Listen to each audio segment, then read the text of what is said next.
Non, il ne faut pas se faire d'illusions. Le plan divin a des moyens d'action terribles. Quand Einstein, par exemple, révèle l'énergie de l'atome, il introduit quelque chose d'extrêmement dangereux, car il le savait lui-même. Hiroshima est une action beaucoup plus terrible qu'Auschwitz. Auschwitz, on a construit des baraquements, on a développé une littérature antisémite, avec les moyens du bord. Ça n'a rien à voir avec la technologie nécessaire à créer une bombe atomique. Pas du tout le même plan. Hiroshima est un acte beaucoup plus dangereux qu'Auschwitz, faut dire les choses comme elles sont.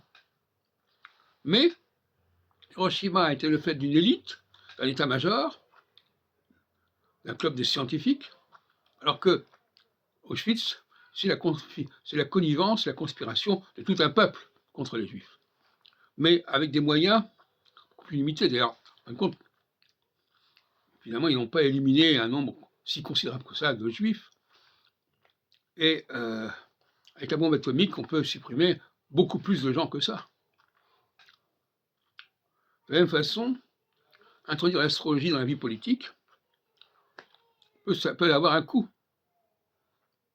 Les démocraties peuvent en souffrir, puisque l'astrologie, c'est le triomphe de la technologie, de la technocratie et de la technologie. C'est-à-dire que l'astrologie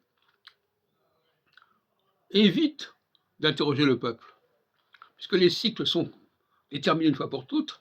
C'est pas la peine de demander au peuple ce qu'il en pense, ce qu'il en fait. On sait très bien que telle phase doit faire ceci, telle autre phase doit faire cela, et que ça commence à tel endroit, et que ça se termine à tel endroit. Donc, l'astrologie met en danger la démocratie.